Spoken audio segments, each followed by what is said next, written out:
بسم اللہ الرحمن الرحیم۔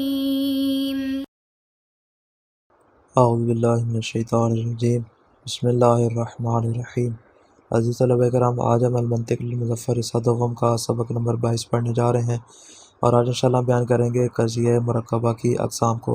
چونکہ ہم نے ابتدا میں بیان کیا تھا کہ ہمارے سامنے قضیہ کی دو قسمیں ہیں، یا قضیہ بسیطہ ہوتا ہے، یا قضیہ مرکبہ ہوتا ہے۔ اب تک ہم نے قضیہ بسیطہ کی تمام اقسام کو بیان کیا، اور آج سے انشاءاللہ پھر قضیہ مرکبہ کی تمام اقسام کو ایک ایک کر کے تفصیل سے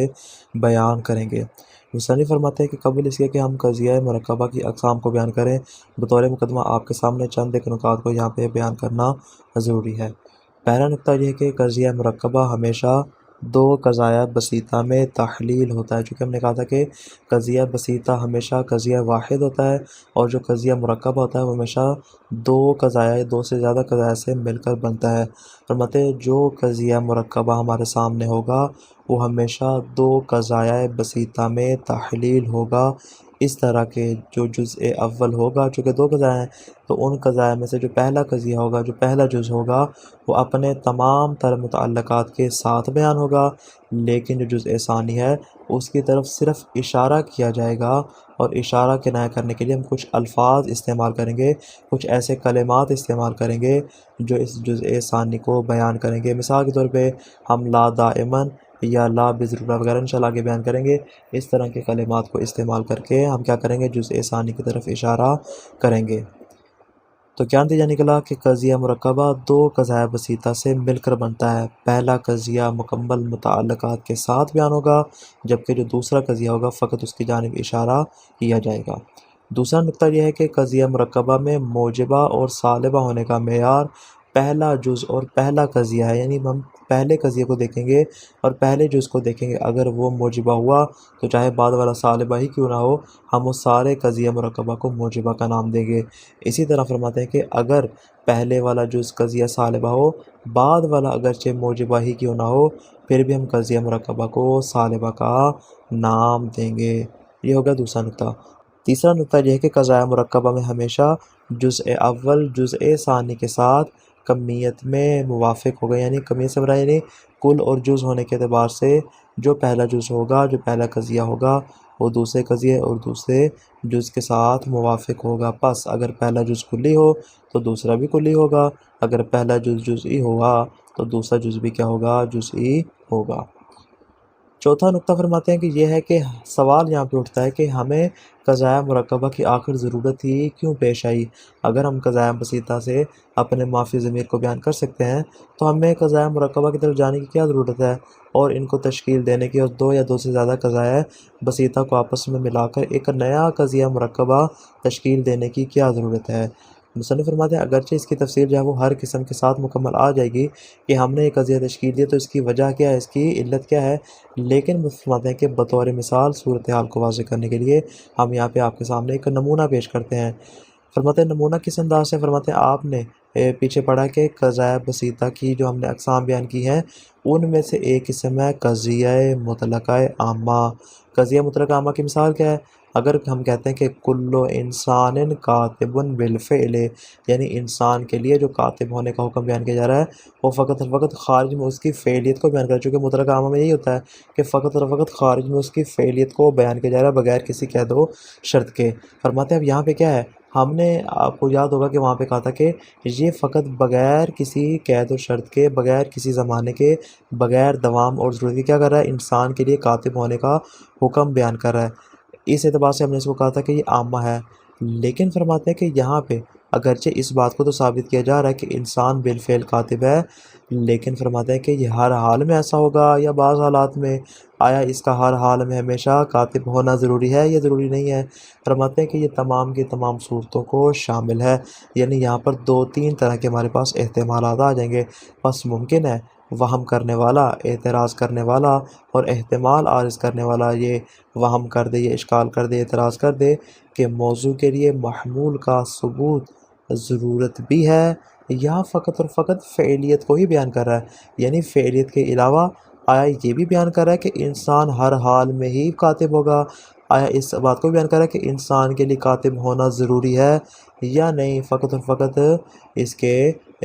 فعلیت کو ہی بیان کیا جا رہا ہے۔ اسی طرح یہ اس کے ثبوت دوام کو بھی بیان کر رہا ہے یا فقط اور فقط اس کی فعلیت کو بیان کر رہا ہے۔ فرماتے ہیں چونکہ یہاں پہ دو طرح کے احتمالات ہمارے سامنے آتے ہیں کہ یا صرف فعلیت یا فعلیت مع ضرورت یا فعلیت مع دوام۔ فرماتے ہیں پس اس اعتراض کو اور اس وہم کو دور کرنے کے لیے ہم کیا کہتے ہیں؟ کل انسان کاتب بالفعل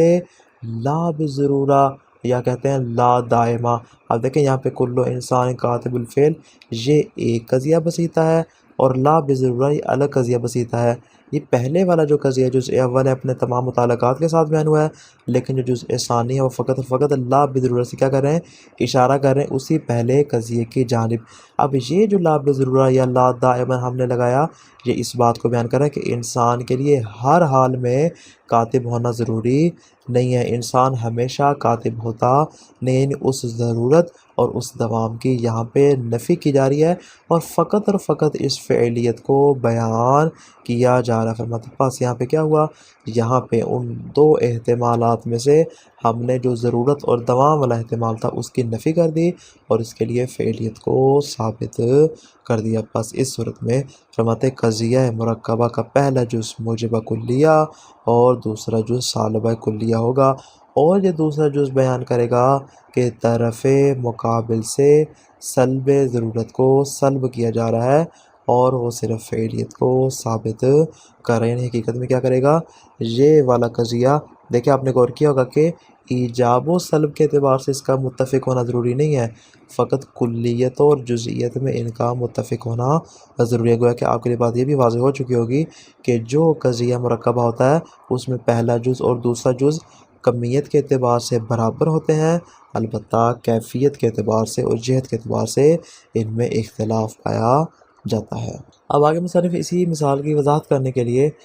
یہاں پہ ایک نقطہ بیان کریں اور انشاءاللہ یہیں پہ ہماری بات مکمل ہو جائے گی۔ فرماتے ہیں جس طرح دوام اور ضرورت کی دو صورتیں ہیں کہ یا دوام اور ضرورت ذاتی ہوتی ہے یا دوام اور ضرورت وصفی ہوتی ہے، اسی طرح فرماتے ہیں جو لا دوام اور لا ضرورت ہے اس کی بھی یہی دو صورتیں ہیں، یا وہ ذاتی ہوگا یا وہ وصفی ہوگا۔ لا دوام ذاتی کا معنی یہ ہے کہ جزء اول کی نسبت جب تک ذات موجود ہے دوام نہیں۔ ہم کہتے ہیں کہ لا دوام ذاتی کا مطلب کیا ہے؟ یعنی یہ جو لا دوامیت کا حکم لگ رہا ہے یہ اس کی ذات کے ساتھ، یعنی جب تک یہ ذات موجود ہے اس کے اوپر ہم لا دوام کا حکم لگائیں گے۔ پس طرف مقابل سلب کی جا رہی ہے، لیکن جو طرف موافق ہے اس کا طرف مقابل کا نقیض ہونا ضروری نہیں ہے۔ جس طرح ہم نے امکان عام میں کہا تھا کہ طرف مقابل کو تو وہاں پہ سلب کیا جاتا ہے، لیکن جو طرف موافق ہے اس کے اعتبار سے وہاں پہ سکوت ہوتا ہے۔ پس ضروری نہیں ہے کہ جو طرف موافق ہو وہ اپنی طرف مقابل کا نقیض اور اس کا برعکس اور اس کی ضد شمار ہو۔ فرماتے ہیں ایسا ضروری نہیں ہے، پس وہ تینوں زمانوں میں کسی ایک زمانے میں ہو سکتی ہے، یعنی لا دوام کے مقابلے میں ضروری نہیں ہے کہ وہ اس کو ہم فقط خاص کر دیں، فرماتے ہیں نا، بلکہ وہ کسی بھی زمانے میں متحقق ہو سکتی ہے۔ بس وہی بات جو میں نے پہلے بیان کی کہ قضیہ مرکبہ جو مطلقہ عامہ ہو وہ بیان کرتا ہے کہ جزء اول کمیت میں موافق ہوگا اور کیفیت میں مخالف ہوگا۔ کل اور جز ہونے کے اعتبار سے دونوں برابر ہوں گے، لیکن ایجاب و سلب کے اعتبار سے دونوں ایک دوسرے کے مخالف ہوں گے۔ یہ تو بات ہوگی لا دوام ذاتی کی۔ آگے بیان کریں لا ضرورت ذاتی ہے۔ ایک فقط ہم نے یہاں پہ دونوں کو بیان کیا ہے، اس لیے کہ آگے جو انشاءاللہ اقسام کل سے بیان کریں گے اس میں فقط اور فقط لا دوام ذاتی اور لا ضرورت ذاتی کو ہی بیان کیا جائے گا، وصفی کے حوالے سے وہاں پہ گفتگو نہیں ہوگی۔ فرماتے یہ تو ہم نے بیان کر دیا لا دوام ذاتی۔ لا ضرورت ذاتی کا مطلب کیا ہے؟ فرماتے اس سے مراد یہ ہے کہ جزء اول کی نسبت جب تک ذات موجود ہے ضرورت موجود نہیں ہوگی، یعنی جب تک اس کی ذات ہے ہم اس کے اوپر لا ضرورت کا حکم لگائیں گے۔ البتہ یہ تو بات ہوگی اس کی طرف مقابل کی۔ جہاں تک تعلق ہے طرف موافق کا فرماتے اس میں ایسا ضروری نہیں ہے، پس وہ ممکنہ عامہ بھی ہو سکتی ہے، فرماتے اس میں فرق نہیں ہوگا۔ یعنی ممکن عامہ سے کیا مراد؟ یعنی وہ کمیت کے اعتبار سے متفق ہوں گے اور کیفیت کے اعتبار سے ان میں اختلاف پایا جائے گا۔ اقسام المرکبات قضیہ مرکبہ کی اقسام قلنا فیما تقدم، فرماتے ہم نے گزشتہ کہا تھا کہ ان المرکبۃ منحلت الی قضیتین موجبۃ و سالبہ، قضیہ مرکبہ سے مراد وہ قضیہ جو کہ دو قضیہ میں تقسیم ہوتا ہو، ایک موجبہ اور دوسرا سالبہ۔ ونزیدھا ہنا توضیحا، فرماتے ہیں یہاں پہ اس کی مزید وضاحت درکار ہے، اور اس کی وضاحت کے لیے ہم یہاں پہ چند ایک نکات کو بیان کرتے ہیں۔ کون کون سے؟ فرماتے ہیں فنقول، پس ہم کہتے ہیں ان المرکبۃ تتألف من قضیۃ مذکورۃ بعبارۃ صریحۃ ہی الجزء الاول منہا، کہ قضیہ مرکبہ حقیقت میں دو طرح کے قضایا سے مل کر بنتا ہے۔ پہلا یہ ہے، اور دوسرا اس جملہ معترضہ کے بعد بیان کر رہے ہیں۔ فرماتے ہیں کہ ایک قضیہ وہ ہوتا ہے کہ جس کو صریح الفاظ میں عبارت کے اندر ذکر کیا جائے، البتہ ہی الجزء الاول منہا، وہ اس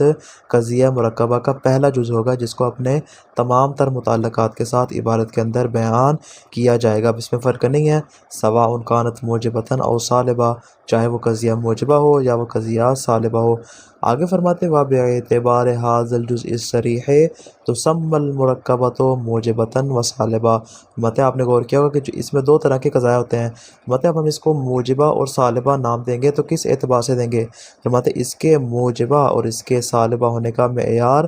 وہی پہلا قضیہ ہے جس کو عبارت میں صریحاً ذکر کیا گیا ہے۔ اگر تو پہلا قضیہ موجبہ ہوگا تو سارے کا سارا قضیہ مرکبہ موجبہ ہوگا، اگر وہ پہلا جو سالبہ ہوا تو سارے کا سارا قضیہ مرکبہ سالبہ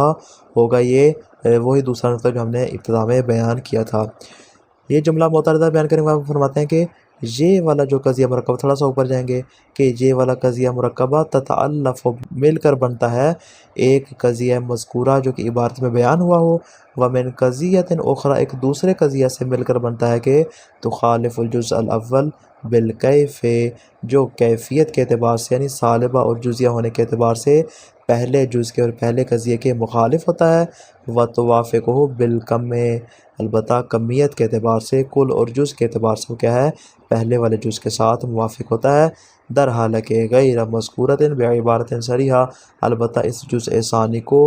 پہلے والے جز کی طرح صریح طور پہ اور واضح طور پہ بیان نہیں کیا جاتا۔ وَإِنَّمَا يُشَارُ إِلَيْهَا بِنَحْوِ كَلِمَةٍ لَا دَائِمًا وَلَا بِضَرُورَةٍ، البتہ اس کی جانب فقط لا دائماً اور لا ضرورہ وجہ سے الفاظ اور کلمات کے ذریعے فقط اور فقط اس کی جانب اشارہ کیا جاتا ہے۔ وَإِنَّمَا يَلْتَجِئُ إِلَى التَّرْكِيبِ عِندَمَا تُسْتَعْمَلُ قَضِيَّةً مُوَجَّهَةً عَامَّةً تُحْتَمَلُ وَجْهَانِ۔ فرماتے ہیں یہ وہی سوال مقدر کا جواب ہے کہ ہمیں آخر اس بات کی کیوں ضرورت پڑی کہ ہم دو الگ الگ قضایا بسیطہ کو اٹھائیں اور ان کو آپس میں ملا کے ایک قضیہ مرکبہ کی شکل میں بیان کر دیں۔ فرماتے ہیں قضیہ مرکبہ کو بیان کرنے کی اور اس کو تشکیل دینے کی ضرورت اس لیے پڑی، اگرچہ فرماتے ہیں اس کی تفصیل وہ ہر قضیے کی قسم کے ساتھ الگ الگ آ جائے گی، لیکن بطور مثال فرماتے ہیں کہ ہم یہاں پہ قضیہ موجہ عامہ کی یعنی مطلقہ عامہ کی مثال دیتے ہیں کہ وہ والا قضیہ مطلقہ عامہ کہ جس کے اندر اس کی فعلیت کو بیان کیا جا رہا ہو، جس طرح ہم نے مثال دی تھی کلو انسان کاتب بالفعل، ہر انسان جو ہے وہ بالفعل کاتب ہے، اور ہم نے کہا تھا کہ یہ والا مطلق ہے اس اعتبار سے کہ اس میں تمام کے تمام صورتیں شامل ہیں، دوام بھی شامل ہے، اس میں ضرورت بھی شامل ہے، اس میں تینوں زمانے بھی شامل ہے، یعنی کسی بھی اعتبار سے اس میں قید اور شرط موجود نہیں ہے۔ البتہ فرماتے یہ والا جو قضیہ مطلق عامہ ہے تو احتمال و وجہین، اس میں دو طرح کے احتمالات پائے جاتے ہیں، الضرورت ولا ضرورہ، ممکن ہے کہ یہ جو فعلیت کو بیان کر رہا ہو یہ ضروری طور پہ ہو کہ جو بھی انسان ہوگا وہ کاتب ہوگا، اسی طرح ممکن ہے کہ لا ضرورت کی صورت میں ہو کہ جو بھی انسان ہوگا وہ ہر حال میں کاتب نہیں ہو سکتا۔ اسی طرح فرماتے ہیں اوید دوام ولد دوام، ہو سکتا ہے کہ دوام کی صورت میں حکم ہو، اسی طرح فرماتے ہیں احتمال ہے کہ لا دوام کی صورت میں ہو۔ بس فرماتے چونکہ اس اعتبار سے یہ عمومی ہے، فَيُرَادُ بَيَانُ أَنَّهَا لَيْسَتْ بِضَرُورِيَّةٍ، اور قضیہ مرکبہ سے ہمارا مقصد کیا ہے کہ ہم آپ کے اوپر اس بات کو واضح کر دیں کہ یہ والا فعلیت کا جو حکم محمول میں موجود ہے جس کو موضوع کے لیے ثابت کیا جا رہا ہے یہ ضروری طور پہ نہیں ہے، او لیست بدائمہ، یہ دوام کی صورت میں نہیں ہے۔ ہم نے اس بات کو سمجھانا ہے، ہم نے ضرورت کی نفی کرنی ہے، ہم نے دوام کی نفی کرنی ہے اس مقصد کی تکمیل کے لیے۔ فیضاف الی القضیۃ مثل کلمۃ لا بضرورت ولا دائمہ، قضیہ کے ساتھ ہم لا بضرورہ یا لا دائم جیسے الفاظ کا اضافہ کریں گے، اور یہی جزء ثانی بیان کرے گا کہ یہاں پہ جو ہمارے پاس دو طرح کے احتمالات موجود ہیں اب وہ احتمالات موجود نہیں ہوں گے، بلکہ قضیے میں فقط اور فقط فعلیت کو بیان کیا جائے گا، نہ کہ اس کی ضرورت کو اور نہ ہی اس کے دوام کو۔ مثال مثل ما اذا قال القائل، کہنے والا کہے کل مصلٍ یتجنب الفحشاء بالفعل، کہ ہر وہ شخص جو نمازی ہے وہ بالفعل کیا کرتا ہے، منکرات سے اجتناب کرتا ہے۔ فیحتمل ان یکون ذلک ضروری، یا فرماتے اس بات کا احتمال بھی ہے کہ جو بھی نماز پڑھنے والا ہوگا وہ منکرات سے اجتناب کرے گا، کہ لا ینفک عنہ، کہ اس سے یہ والا جو اجتناب فحشاء ہے اس سے منفک اور جدا نہیں ہوگا۔ ویحتمل اللہ یکون ضروریہ، اس بات کا بھی احتمال پایا جاتا ہے کہ یہ ضروری نہ ہو سکتا ہے کہ نمازی تو ہو لیکن وہ منکرات سے اجتناب نہ کرتا ہو۔ فلأجل دفع الاحتمال، مطلب یہ جو ہمارے پاس ذو طرفہ اور دو طرفین والا احتمال پایا جاتا ہے، اس احتمال کو دور کرنے کے لیے وَلِأَجْلِ التَّنْصِيصِ عَلَىٰ أَنَّهُ لَيْسَ بِضَرُورِيًّا، اور اس بات کی وضاحت کرنے کے لیے کہ یہ والا جو قضیہ ہے یہاں پہ ضرورت کو بیان نہیں کر رہا، تو قید القضیۃ بقولنا لا بضرورہ، ہم قضیے کے ساتھ جزء ثانی کو ملائیں گے، قضیہ مرکبہ تشکیل دیں گے اور لا بضرورہ سے بیان کریں گے کہ یہ والا جو انسان ہے اس کا ہر حال میں منکرات سے اجتناب کرنا ضروری نہیں ہے۔ ہو سکتا ہے کہ نمازی تو ہو لیکن وہ منکرات سے اجتناب نہ کرتا ہو۔ اس طرح فرماتے ہیں کما یحتمل ان یکون ذلک دائما ویحتمل الا یکون، اس طرح یہاں پہ یہ احتمال بھی پایا جاتا ہے کہ یہ والا جو حکم دیا جا رہا ہے ممکن ہے دوام کی صورت میں ہو، کہ جو جب کبھی بھی جس حال میں بھی نمازی ہوگا وہ منکرات سے اجتناب کرے گا، دوام کا احتمال بھی ہے اور عدم دوام کا احتمال بھی پایا جاتا ہے۔ وَلِأَجْلِ دَفْعِ الْاحْتِمَالِ وَبَيَانِ أَنَّهُ لَيْسَ بِدَائِمٍ تُقَيَّدُ الْقَضِيَّةُ بِقَوْلِنَا لَا دَائِمًا، اس احتمال کو دور کرنے کے لیے اور اس بات کی وضاحت کرنے کے لیے کہ یہ والا جو حکم ہے دوام کی صورت میں نہیں ہے، ہم قضیہ مرکبہ تشکیل دیں گے، جزء ثانی لا دائمًا کی صورت میں لے آئیں گے۔ اس مقصد کے لیے ہم کیا کرتے ہیں، قضیہ مرکبہ کو پیش کرتے ہیں۔ فالجزء الاول وهو كل مصل يتجنب الفحشاء بالفعل، فرماتے ہیں اس قضیہ کا جو پہلا جزء ہے کہ ہر مصلی کے جو فحشاء سے بالفعل کا اجتناب کرتا ہے، قضیۃ موجبۃ کلیۃ مطلقۃ عامہ، موجبہ کلیہ بھی ہے اور یہ مطلقہ عامہ بھی ہے۔ کیوں؟ اس لیے کہ اس میں فعلیت کا حکم لگایا جائے، اس اعتبار سے مطلقہ عامہ ہے۔ لیکن والجزء الثانی وهو لا بضرورہ، جو دوسرا جزء ہے فرماتے ہیں یشار به الی قضیۃ صالبۃ کلیۃ ممکنۃ عامہ، فرماتے ہیں یہ جو دوسرا قضیہ ہے یہ صالبہ کلیہ ہے اور اس کے ذریعے ہم کیا کر رہے ہیں، اس کے امکان عام کو بیان کریں۔ کیوں؟ اس لیے کہ لا بضرورہ کو بیان کر رہا ہے اور جہاں پر بھی لا بضرورہ ہو حقیقت میں وہاں پہ امکان عام ہوتا ہے، مطلب چونکہ امکان عام کو بیان کر رہا ہے اس اعتبار سے کیا ہو جائے گا، یہ ممکنہ عامہ ہو جائے گا۔ وجہ لأن معنی لا بضرورت ان تجنب الفحشاء لیس بضروری لکل مصل، اس لیے کہ لا بضرورہ کا معنی یہ ہے کہ جو بھی نمازی ہوگا اس کے لیے فحشاء اور منکرات سے اجتناب کرنا ضروری نہیں ہے۔ فیکون مؤدہ، تو اس کا معنی کیا ہوگا، انہ یمکن سلب تجنب الفحشاء المصلی، ممکن ہے کہ جو مصلی اس سے منکرات کے اجتناب کو سلب کیا جا سکتا ہے، اس بات کا امکان پایا جاتا ہے، چونکہ امکان ہے لہذا یہ جو جزء ثانی امکان عام کو بیان کرے گا۔ وَيُعَبَّرُ عَنْ هَذِهِ الْقَضِيَّةِ بِقَوْلٍ، فرماتے ہیں کہ اس قضیے کی جانب ہم کیا کریں گے، اس انداز سے تبدیل کر کے عبارت کو بیان کر سکتے ہیں، لا شیء من المصلی بمتجنب للفحشاء بالامکان العام، کہ کوئی مصلی ایسا نہیں ہے کہ جو اجتناب فحشاء کرتا ہو امکان عام کی صورت میں، ایسا ہر حال میں ضروری نہیں ہے۔ اسی طرح فرماتے ہیں یہ تو باتوں کی جزء اول کی کہ جو اس بات کو بیان کر رہا ہے، اسی طرح فرماتے ہیں وَقَضَى لَوْ كَانَ الْجُزْءُ الثَّانِي هُوَ لَا دَائِمًا فَإِنَّهُ يُشَارُ بِهِ إِلَىٰ قَضِيَّةٍ صَالِبَةٍ كُلِّيَّةٍ، اسی طرح فرماتے ہیں جو دوسرا جزء ہے لا دائمًا کی صورت میں اس کے ذریعے ہم کیا کر رہے ہیں، صالبہ کلیہ کی طرف اشارہ کر رہے ہیں، البتہ وَلَكِنَّ مُطْلَقَةٌ عامہ، لیکن یہ قضیہ مطلقہ عامہ ہے۔ وجہ لأن معنی لا دائما ان تجنب الفحشاء لا يثبت لكل مصل دائما، اس لیے کہ جو لا دائماً وہ اس بات کو بیان کر رہا ہے کہ منکرات سے اجتناب کرنا ہر مصلی کے لیے ہر حال میں ثابت نہیں ہے، تو گویا کہ فیکون المؤدہ، اس جزء ثانی کا مطلب کیا ہوگا، لا شیء من المصلی بمتجنب الفحشاء بالفعل، کے مصلی میں سے کوئی چیز بھی ایسی نہیں کہ جو ہر حال میں یا بالفعل کیا کر رہا ہو، منکرات سے اجتناب کر رہا، ایسا ضروری نہیں ہے۔ تو خلاصہ کیا ہوا آج کے درس کا، قضایہ مرکبہ کی اقسام بیان کرنے سے پہلے مصنف چند طرح کے نکات کو بیان کرتے ہیں۔ قضایہ مرکبہ حقیقت میں دو قضایا کی طرف تحلیل ہوتے ہیں، اس طرح کے جزء اول کاملاً متعلقات کے ساتھ بیان ہوتا ہے، جزء ثانی کی طرف لا دائماً یا لا بضرورت سے اشارہ کیا جاتا ہے۔ دوسرا نقطہ یہ کہ قضائے مرکبہ میں موجبہ اور سالبہ ہونے کا معیار قضیہ کا پہلا جزء ہے، پس اس کے مطابق حکم ہوگا۔ تیسرا نقطہ یہ کہ قضائے مرکبہ میں دونوں اجزاء کا کمیت میں موافق ہونا ضروری ہے، پس اگر پہلا جز کلی ہو تو دوسرا بھی کلی ہوگا، اگر پہلا جز جزئی ہوا تو دوسرا جز بھی جزئی ہوگا۔ اس طرح جو قضائے مرکبہ ہیں ان کی جب تحلیل کی جائے تو دونوں اجزاء آپس میں کیفیت کے اعتبار سے اختلاف اور کمیت کے اعتبار سے اتحاد رکھتے ہیں، جیسے کل انسان کاتب بالفعل لا دائماً لا بضرورہ، فرماتے ہیں کہ پہلا قضیہ موجبہ ہے اور دوسرا قضیہ سالبہ ہے، البتہ پہلا قضیہ بھی کلیہ ہے دوسرا بھی کلیہ ہے، کلیت کے اعتبار سے دونوں ایک دوسرے کے ساتھ متفق ہیں۔ والسلام علیکم ورحمۃ اللہ وبرکاتہ۔